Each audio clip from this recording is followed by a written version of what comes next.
I think I just drank Clint Eastwood's water. Thank you. Well, thank you so much. Thank you so much for having me here today, and thank you so much for doing this convention here in Florida. You know, before I begin, thank you. Before I begin, this is such an important night for our country. I want to take just, with your permission, just a few seconds to talk about another country. A country located just a few hundred miles away from this city, the country of my parents' birth. There's no freedom or liberty in Cuba, and tonight I ask for your prayers that soon freedom and liberty will be theirs as well.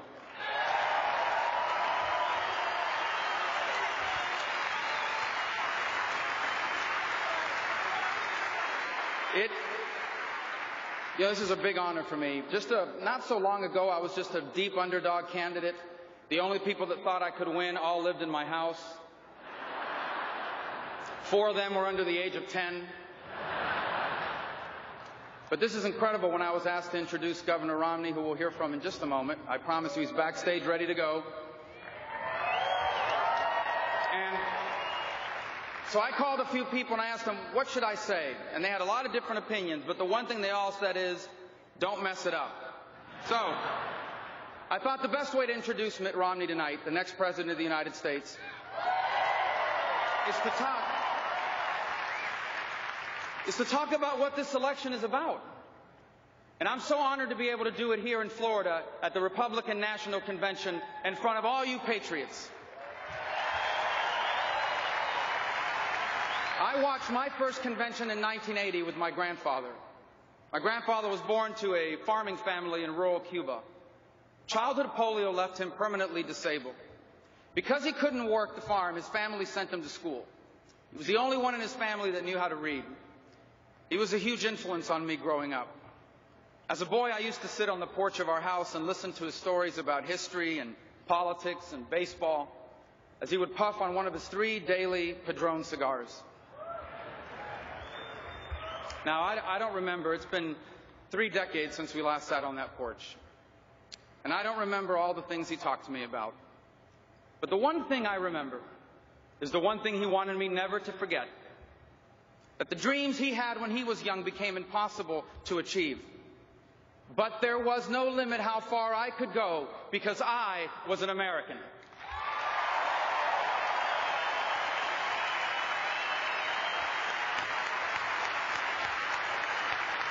Now, for those of us, here's why I say that. Here's why I say that. Because for those of us who are born and raised in this country, sometimes it becomes easy to forget how special America is. But my grandfather understood how different America was from the rest of the world because he knew life outside America. Tonight, you will hear from another man who understands what makes America exceptional.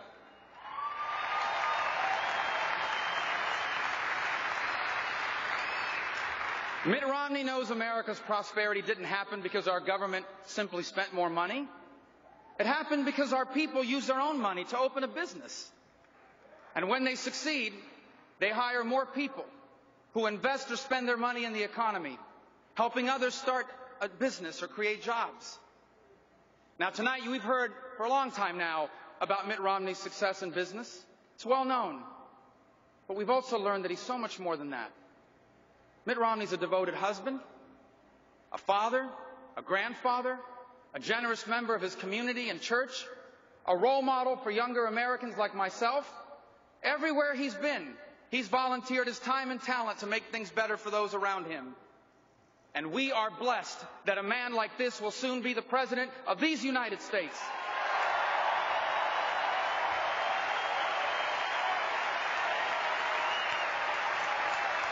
Now,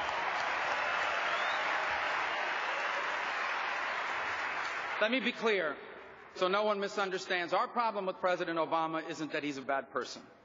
Okay?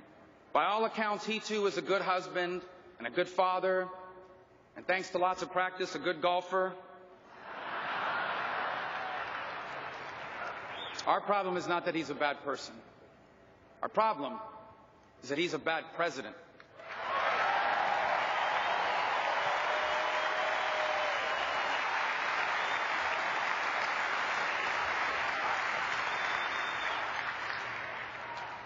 You think he's watching tonight? Because his new slogan for his campaign is the word forward. Forward. A government that spends $1 trillion more than it's in? An $800 billion stimulus that created more debt than jobs?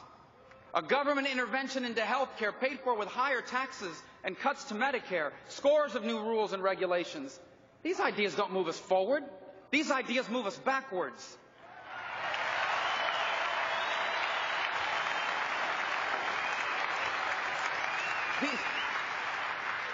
These are tired and old big government ideas that have failed every time and everywhere they've been tried. These are ideas that people come to America to get away from.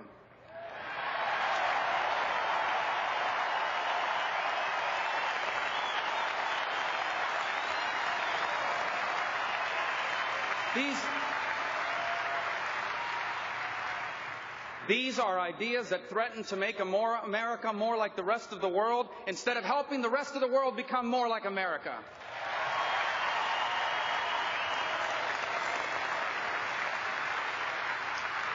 As for his old slogan, under Barack Obama, the only change is that hope is hard to find. Now, sadly, millions of Americans are insecure about their future. But instead of inspiring us by reminding us of what makes us special, he divides us against each other. He tells Americans that they're worse off because others are better off, that rich people got rich by making other people poor. Hope and change has become divide and conquer.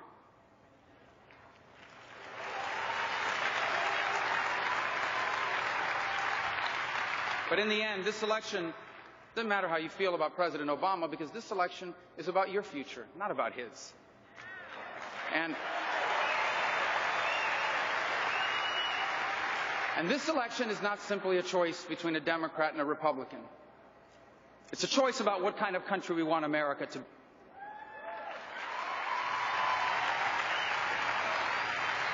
And as we prepare to make this choice, we should remember what made us special. You see, for most of human history, almost everybody was poor. Power and wealth only belonged to a few. Your rights were whatever your rulers allowed you to have. Your future was determined by your past.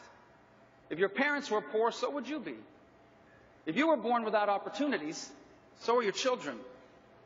But America was founded on the principle that every person has God-given rights.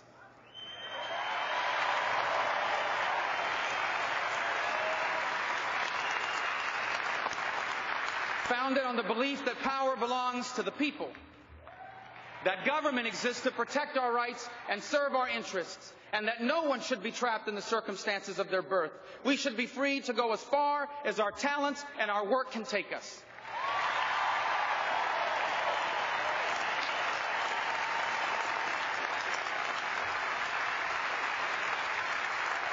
And we're special.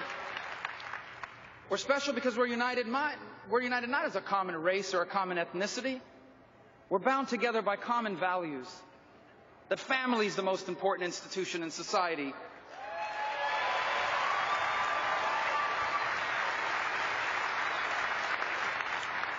And that Almighty God is the source of all we have.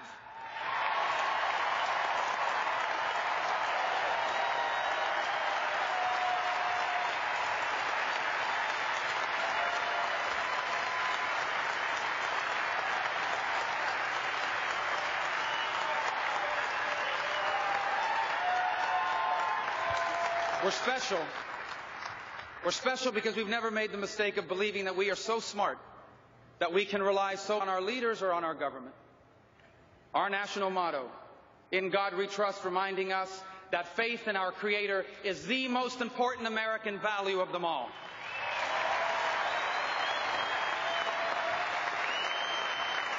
And we're special. We're special because we've always understood the scriptural admonition that for everyone to whom much is given, from him much will be required. Well, my fellow Americans, we are a uniquely blessed people, and we have honored those blessings with the enduring example of an exceptional America.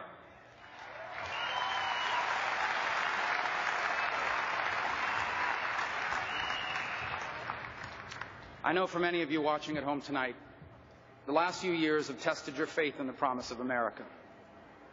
Maybe you're at an age when you thought you would be entering retirement. But now, because your savings and investments are wiped out, your future is uncertain. Maybe after years of hard work, this was the time you expected to be your prime earning years. But instead, you've been laid off and your house is worth less than your mortgage. Maybe you did everything you were told you needed to do to get ahead. You studied hard and finished school, but now you owe thousands of dollars in student loans. You can't find a job in your field, and you've had to move back in with your parents. You want to believe that we're still that special place where anything is possible. But things just don't seem to be getting any better. And you wonder if things will ever be the same again. Yes, we live in a troubled time. But the story of those who came before us reminds us that America has always been about new beginnings. And Mitt Romney is running for president because he knows that if we are willing to do for our children what our parents did for us, life in America can be better than it has ever been.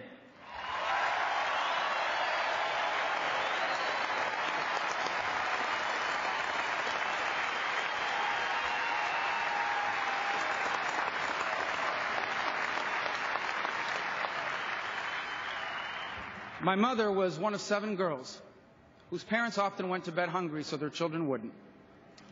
My father lost his mother when he was 9. He had to leave school and go to work, and he would work for the next 70 years of his life.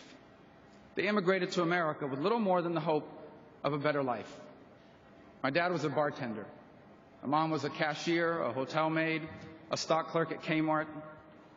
They never made it big. They were never rich.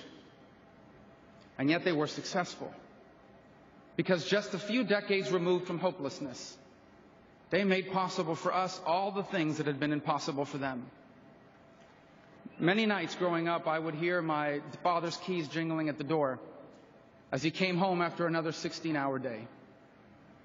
Many mornings I woke up just as my mother got home from the overnight shift at Kmart. When you're young and you're in a hurry, the meaning of moments like this escape you. But now, as my children get older, I understand it better. My dad used to tell us, en este país, ustedes van a poder lograr todas las cosas que nosotros no pudimos. In this country, you're going to be able to accomplish all the things we never could.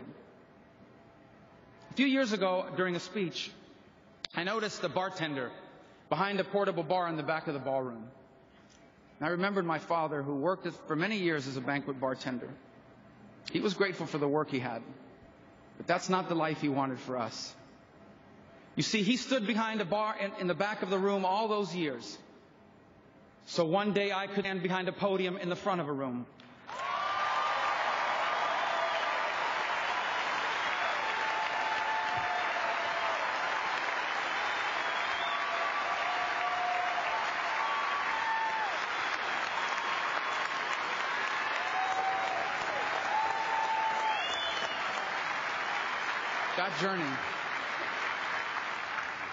That journey from behind that bar to behind this podium goes to the essence of the American miracle. That we're exceptional not because we have more rich people here. We're special because dreams that are impossible anywhere else, they come true here. But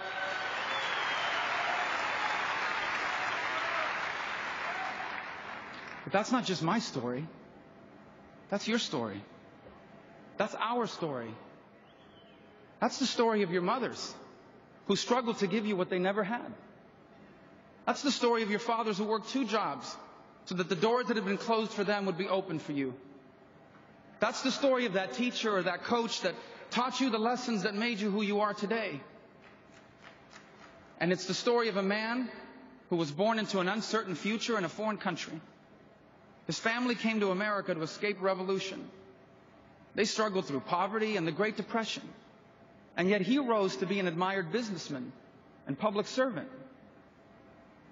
And in November, his son Mitt Romney will be elected president of these United States.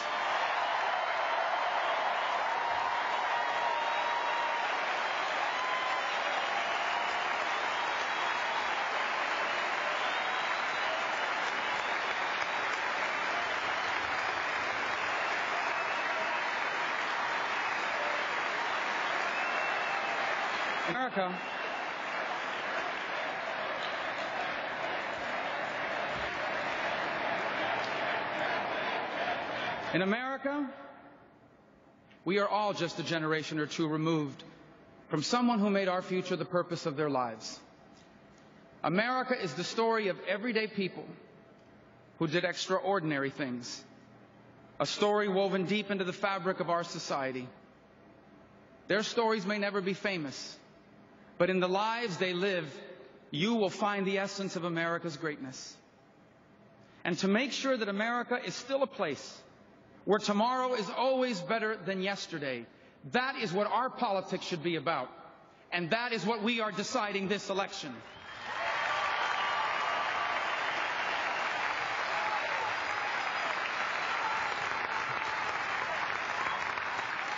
We decide, do we want our children to inherit our hopes and dreams? Or do we want them to inherit our problems? Because Mitt Romney believes that if we succeed in changing the direction of our country, our children and grandchildren will be the most prosperous generation ever, and their achievements will astonish the world.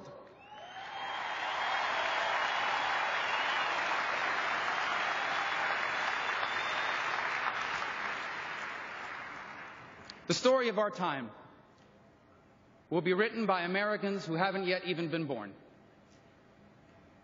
Let us make sure they write that we did our part. That in the early years of this new century, we lived in an uncertain time. But we did not allow fear to cause us to abandon what made us special. We chose more government instead of more freedom. We chose the principles of our founding to solve the challenges of our time. We chose a special man to lead us in a special time. We chose Mitt Romney to lead our nation, and because we did, the American miracle lived on for another generation to inherit.